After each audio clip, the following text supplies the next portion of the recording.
ንጉስ ኡምቤርቶና መሰሉ። በሐምሌ ወር ማጠቃለያ 1900 ዓመተ ምህረት እንደ አውሮፓውያን አቆጣጠር የኢጣሊያው ንጉስ ኡምቤርቶ አንደኛ በሞዛ ከተማ በሚገኝ አንድ ትንሽ ምግብ ቤት ስለመመገብ ይወስናል። የምግብ ቤቱ ባለቤት ሊያስተናግደው ሲመጣ ሁለቱም ሰዎች በጣም ይደነግጣሉ። የምግብ ቤቱ ባለቤት ከንጉሱ ጋር ከመመሳሰሉ የተነሳ መንታ ሊባሉ የሚችሉ ይመስሉ ነበር። ሲነጋገሩም በጣም የሚያስገርም ግንኙነቶችን አገኙ። በዚያው ዓመት በዚያው ቀንና በዚያው ከተማ መወለዳቸውን ተረዱ። ሁለቱም ኡምቤርቶ ይባሉ ነበር። የምግብ ቤቱ ባለቤት ማርጋሪታ የምትባል ሴት አግብቶ ነበር። ይህም የንጉሱ ኡምቤርቶ ንግስት ስም ነበር። ሁለቱም ቪቶሪያ የሚባሉ ወንድ ልጆች ነበሯቸው። ንጉሱም በእነዚህ ሁሉ ተመሳሳይነቶች በጣም በመገረም የምግብ ቤቱን ባለቤት በሚቀጥለው ቀን ለሚደረገው ዝግጅት ጋበዘው። ነገር ግን በሐምሌ 29 ቀን በ1900 ዓመተ ምህረት የምግብ ቤቱ ባለቤት በድንገተኛ የተኩስ አደጋ ተገደለ። በዚያው ዕለት ምሽት ንጉስ ኡምቤርቶ አንደኛ የመሰሉን ሞት ሰማ። ከጥቂት ሰዓታትም በኋላ በህዝባዊ ዝግጅት ላይ እያለ ንጉሱ ራሱ ጋዜጣዊ ብሬሽ በተባለ የአናርኪስት አራማጅ በጥይት ተመቶ ተገደለ። የኤድጋር አለን ፖ የሪቻርድ ፓርከን ትንቢት በ1838 ዓመተ ምህረት እንደ አውሮፓውያን አቆጣጠር ጸሐፊ ኤድጋር አለን ፖ ዘ ናሬቲቭ ኦፍ አርተር ጎርደን የተሰኘ ልቦለድ መጽሐፍ አሳተመ። በዚህ አስፈሪ ታሪክ ውስጥ ከአደጋ የተረፉ አራት ሰዎች በባህር ላይ በሚንሳፈፍ ትንሽ ጀልባ ውስጥ በረሃብ ይማቅቃሉ። ተስፋ በቆረጡበት ወቅትም ለምግብነት የሚሰዋውን ሰው ለመወሰን እጣ ይጥላሉ። እጣውም የወጣበት ያልታደለ ተጎጂ ሪቻርድ ፓርከር የተባለ መርከበኛ ሲሆን በባልደረቦቹ ተገሎ ይበላል የሚል ነበር። ከ46 ዓመታት በኋላ የተከሰተ ነገር ባይኖር ኖሮ ይህ ታሪክ ከተራ የፖ አስፈሪ ታሪኮች አንዱ ሆኖ በቀረ ነበር። በ1884 ዓመተ ምህረት ግን ሚኞቴ የተባለች ጀልባ በደቡብ አትላንቲክ ውቅያኖስ ላይ ሰጠመች። አራት መርከበኞችም ተረፉ። ያለምንም ምግብና ውሃ በትንሽ ጀልባ ላይ ለብዙ ቀናትም ተንሳፈፉ። ከነዚህም ውስጥ ሶስቱ ሰዎች አራተኛውን አባል ሪቻርድ ፓርከር የተባለ የ17 ዓመት ወጣት ለመግደልና ለመብላት ወሰኑ። ሶስቱም የተረፉ ሰዎች ተርፈው ወደ እንግሊዝ ሲመለሱ በነፍስ ግድያ ወንጀል ተከሰው የ6 ወራት እስር ተፈረደባቸው። በፍርድ ሂደቱ ወቅት ከፖ ታሪክ ጋር ያለው አስገራሚ ተመሳሳይነት ህዝቡን አስገረመው። ፖ ይህ እንደሚከሰት ሊያውቅ አይችልም ነበር። ምክንያቱም ይህ አደጋ ከመከሰቱ ከ38 ዓመታት በፊት በ1849 ከዚህ ዓለም በሞት ተለይቶ ነበር። ኤድዊን ቡዝ እና ሮበርት ቶድ ሊንከን እንደ አውሮፓውያን አቆጣጠር በ1864 እና በ1865 የክረምት ወቅት በጄሲ ሲቲ የባቡር ጣቢያ ውስጥ አንድ አስገራሚ ነገር ተከሰተ። የፕሬዝዳንት አብርሃም ሊንከን ታላቅ ልጅ ሮበርት ቶድ ሊንከን በሰው በተጨናነቀ ጣቢያ ላይ በባቡር እየጠበቁ ነበር። ሰዎችም ወደፊት ሲጋፉ ሮበርት በባቡሩ ማቆሚያ መድረክና በሚንቀሳቀሰው ባቡር መካከል ባለው ክፍተት ውስጥ ይወድቃል። በዚያው ቅጽበትም አንድ ሰው የሮበርትን ኮሌታ ይዞ በመጎተት ወደ ሰላማዊ ቦታ ወጣው።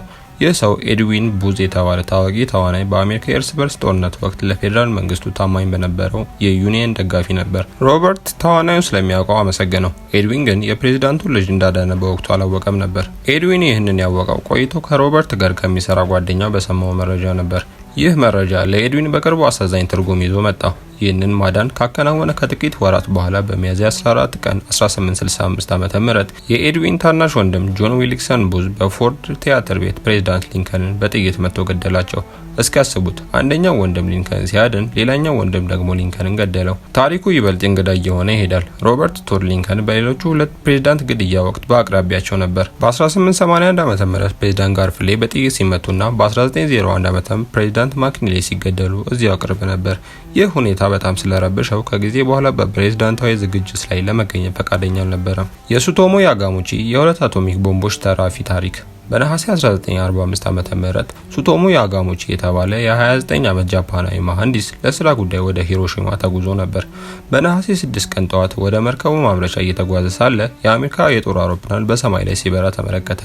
ከጠዋቱ 2:15 ደቂቃ ላይ ኃይለኛ ብርሃን ሰማዩን አበራው። የመጀመሪያው አቶሚክ ቦምብ እርሱ ከቆመበት ቦታ በግምት 3 ኪሎ ሜትር ያህል ርቀት ላይ ፈነዳ።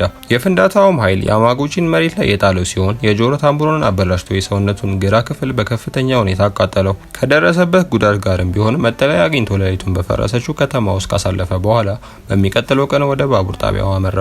ያማጉቺም በነሐሴ 9 ቀን ወደ ትውልድ ከተማው ናጋሳኪ ተመለሰ። አሁንም በፋሻ እንደተጠቀለለ በህመሙ ላይ እያለ ናጋሳኪ ውስጥ ወደ ስራው ይሄዳል። በሂሮሺማም እንደደረሰበት ለአለቃው እያስረዳው ሳለ ሌላኛው ኃይለኛ ብርሃን ሰማዩን አበራ። ሁለተኛው የአቶሚክ ቦምብ በናጋሳኪ ላይ ተጣለ። ያማጉቺም አሁንም ከፍንዳታው በ3 ኪሎ ሜትር ርቀት ላይ ነበር። የነበረበትም ህንጻ ከከፋ አደጋ ሳይታደገው አልቀረም። ቢሆንም ግን ከሁለቱም ቦምቦች ለጨረር ተጋልጦ ነበር። ያማጉቺም በጃፓን መንግስት ከሁለቱ የአቶሚክ ቦምብ ፍንዳታዎች በህይወት በመትረፍ በይፋ እውቅና ያገኘ ብቸኛ ሰው ነው። ለጨረርም 2 ጊዜ ከተጋለጠ በኋላ አገግሞ እስከ 93 ዓመቱ የኖረ ሲሆን በ2010 ዓመተ ምህረት በሆድ ካንሰር ምክንያት ከዚህ ዓለም በሞት ተለይቷል። የአርክዱክ ገዳይና የተሳሳተው መንገድ። በሰኔ 28 ቀን በ1914 ዓ.ም የኦስትሮ ሃንጋሪ ግዛት አልጋ ወራሽ የነበሩት አርክዱክ ከባለቤቱ ሶፊ ጋር ሳራያቮን እየጎበኙ ነበር። የሰርቢያ ብሔርተኞች ቡድንም በዚህ ዕለት ሊገሉ ታቀደው የነበረ ቢሆንም የመጀመሪያው ሙከራ ግን አልተሳካም። ከቡድኑ አባላት አንዱ በአርክዱክ መኪና ላይ ቦምብ ቢወረውርም ቦምቡን ነጥሮ ከኋላ ፈነዳና በሌላኛው መኪና ውስጥ የነበሩትን ሰዎች አቆሰለ። ያ ጥቃት ከከሸፈ በኋላ ጉዞውን ለታቀደ ስብሰባ ወደ ከተማ ማዘጋጃ ቤት ቀጠለ። የግድያ ሙከራውም የከሸፈ ስለመሰለው ከገዳዮቹ አንዱ የሆነው የ19 ዓመት ጋቮሪሎ ተስፋ ቆርጦ የሚበላ ነገር ለመግዛት በፍራንስ ጆሴፍ ጎዳና ላይ ወደሚገኘው አንድ ትንሽ የምግብ መሸጫ ሱቅ ይሄዳል። ከዚያም አንድ አስገራሚ ነገር ተከሰተ። ማዘጋጃ ቤቱን ከለቀቀ በኋላ አርክዱክ ቀደም ሲል በደረሰበት የቦምብ ፍንዳታ የተጎዱትን ለመጠየቅ ወሰነ። አሽከርካሪውም ሳራየቮን በደንብ ባለማወቁ ምክንያት በፍራንስ ጆሴፍ ጎዳና ላይ የተሳሳተ አቅጣጫን ያዘ። አሽከርካሪውም ስህተቱን ሲረዳ ጋራዮቮ ቆሞ በነበረበት ሱቅ ፊት ለፊት መኪናውን ለመመለስ ወሰነ። ጋራዮቮም እድሉን ማመን አልቻለም ነበር። ተስፋ ቆርጦበት የነበረው ኢላማ አሁን ከጥቂት እርምጃዎች ርቀት ላይ ቆሞ ነበር። ሽጉጡንም አውጥቶ ወደፊት በመራመድ 2 ጊዜ ተኮሰ።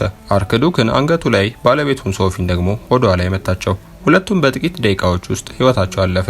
ይህ ክስተት በቀጥታ ወደ አንደኛው የዓለም ጦርነት ያመራው ሰንሰለታማ ክስተቶች መካከል ዋነኛው ነበር። ብዙም ሳይቆይ መላው አውሮፓ ከ20 ሚሊዮን በላይ ሰዎች ህይወትን ወደ ቀጠፈው ግጭት ውስጥ ገባ። አንዲት የተሳሳተች አቅጣጫ መዞር የመላውን 20ኛው ክፍለ ዘመን ታሪክ ቀየረች። የጂም መንታዎች ተከታታይ ተመሳሳይ ህይወት። በ1979 ዓ.ም ጂም የሚባሉ ሁለት የ39 ዓመት ወንዶች በኦሃዮ ለመጀመሪያ ጊዜ ተገናኙ። ጂም ሉዊስ እና ጂም ስፕሪንገን ገና ባለ 4 ሳምንት ህጻናት እያሉ ተለያይተው በተለያዩ ቤተሰቦች ጉዲፈቻ እያደጉ አንድ አይነት መንታዎች ነበሩ። ታሪካቸውን አስገራሚ የሚያደርገው በተለያዩ ህይወታቸው ውስጥ ያገኟቸው አስገራሚ ተመሳሳይነቶች ናቸው።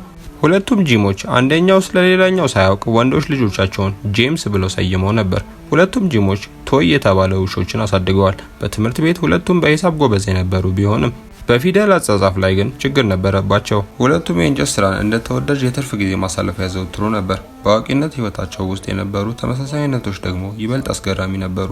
ሁለቱም ጂም ሊንዳ የምትባል ሴት አግብተው በመፍታት ቤሬንታ የምትባል ሴት አግብተዋል። ተመሳሳይነታቸውም በዚህ አላበቃም ነበር።